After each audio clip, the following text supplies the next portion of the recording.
My name is Christina, and the claim that I'm refuting today is that music education has a positive effect on students. The advocate supported his main claim through three different secondary claims, and they were that music helps students academically in schools, music helps students in society, and music helps a student become successful in life. In response to the first claim, there's some evidence challenges. The first thing is that there's insufficient evidence to support all the subpoints. There were 7 different examples that he used to support his his first claim that music helps students academically in schools, and there weren't nearly enough quotes to support all those 7 examples, and the ones that are there aren't correctly cited or dated or anything, so I couldn't find the right information. I couldn't find the right sources on any of them.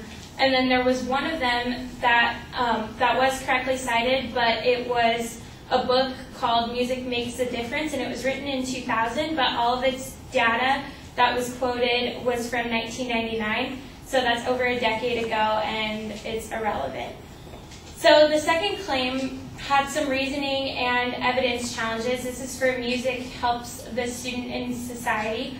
And the reasoning challenges were the advocate claims that music education teaches students how to work with others, and it teaches students, a student teamwork.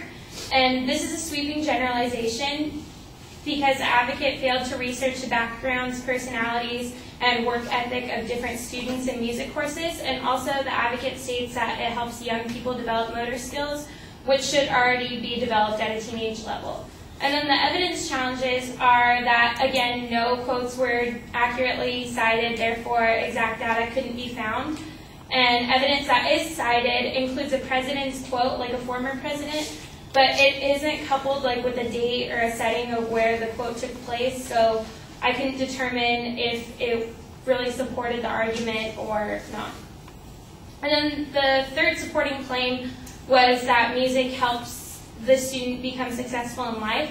And this had some reasoning challenges. First of all, the advocate claimed that there's sufficient jobs currently on the market, when in reality it's especially difficult for musicians to find careers in his or her field of study in today's economy.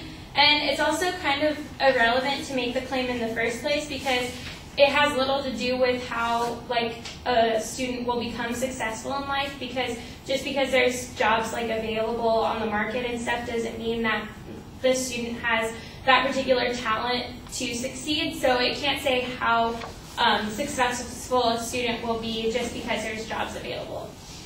And then I also have some counterclaims for that.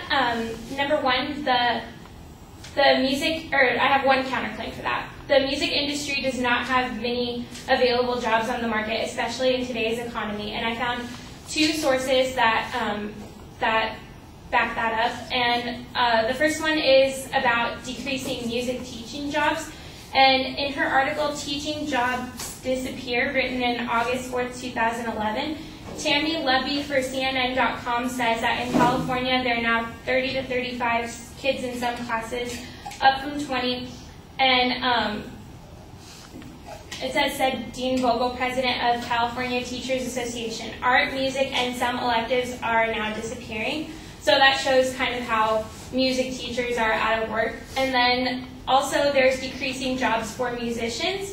So from the Occupational Outlook Handbook, the 2010-2011 edition for musicians, singers, and related workers, the Bureau of Labor Statistics states that part-time schedules, typically at night and on weekends, intermittent unemployment, and rejection when auditioning for work are common. Many musicians and singers supplement their income with earnings from other sources. So competition for jobs, especially full-time jobs, is keen. Talented individuals who can play several instruments and perform a wide range of musical styles should enjoy the best job prospects. So in this argument, the advocate had some evidence challenges, also some reasoning challenges, and I made a counterclaim to one of those arguments, and that's all.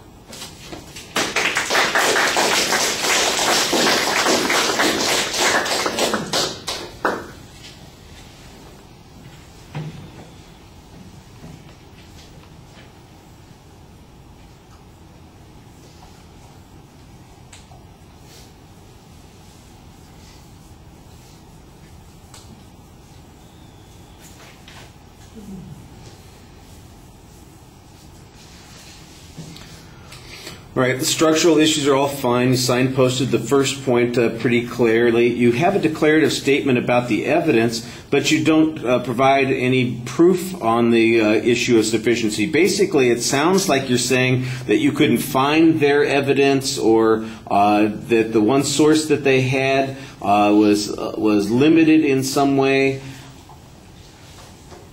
Well, they presented evidence in the speech. You need to talk about the evidence that they presented. If there's something wrong, for example, if they've not quoted the evidence accurately, you need to show us how it has been inaccurately quoted. You mentioned the 7 examples that they cite, and then you couldn't find the 7 examples. Okay, I can see that there might be some problem there, but I think you remember you want to refer to the speech, because you're not responding to the outline per se. The outline's supposed to help you respond to the speech. So the question is, does the speech mention those 7 examples? Does that give you an opportunity to evaluate those points? Then there's an argument that says that something's irrelevant because it's old evidence. Well, unless you give us a reason to believe that something has changed since 1999, I'm not sure why it's old evidence that can't be applied here, especially if it's a generic statement about how effective music is in people developing learning. Unless brains have changed in the last 10 years or music has changed in some way. I guess if you're teaching hip-hop, maybe it alters the way people can think. I don't know. It just doesn't seem to me like that's the kind of a challenge that's going to make any sense. You make an argument about it being a sweeping generalization, but that's a little bit vague and somewhat conclusionary. You need to explain that more. And again, you just have a challenge on dates on that particular point. The third point all seems to be the place where you've got some evidence that you've developed on this point. I don't remember the claim well enough, whether or not the advocate said, oh, getting a music career is easy, there are lots of jobs in the music field. Then I think your response here is a reasonable one that says that they are limited, they are closing up. Or it could be that your point actually proves their point, that there's a problem because they are closing all those particular jobs, and we're closing out the possibility of people becoming more effectively employed in other jobs as a result of that. This would probably be a little bit easier to figure out if we knew exactly what the claim was. If we were hearing it back to back, it might make more sense. All right, thank you.